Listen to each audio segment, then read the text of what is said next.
Mikel Arteta is one of the smartest coaches in world football. In the biggest game of his career, he made a decision that had nothing to do with tactics. It was a fear-based response, and it cost Arsenal the Champions League. Reason with me, I'll explain. Everyone is talking about Gabriel's penalty miss. Everyone is talking about PSG's quality. But nobody is talking about what happened in Arteta's mind in the 6th minute, right after Havertz's goal. I'm a football psychologist, and that moment, that single decision Arteta made after that goal, is where the final was actually lost. When Arsenal scored that early goal, Arteta faced two choices. The first choice was to trust the system, keep pressing, keep being aggressive, and go and get the second goal and kill the game. While the second choice was to protect the lead, drop deep, make the team hard to beat, defend what you have. And what did he do? He chose the second option. And here's the psychological truth about the decision. It's not a tactical decision, it was a threat response.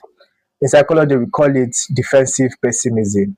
When the brain perceives something valuable to protect, it immediately starts planning for the worst case scenario instead of the best one. So Ateta's brain said, I have something here. What if I lose it? And his entire tactical setup reflected that fear.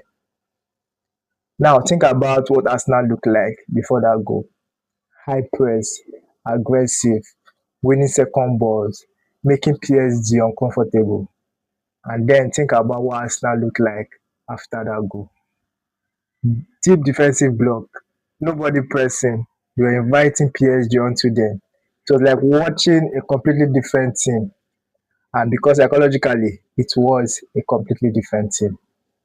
So now, here's what the psychology of elite coaching tells us. The best decisions under pressure come from approach motivation.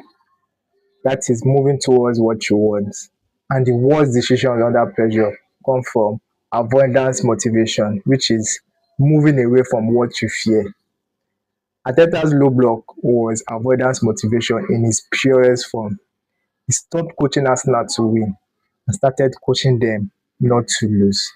And there's a cruel irony in that because the more desperately you try not to lose, the more you create the exact psychological conditions that make losing inevitable.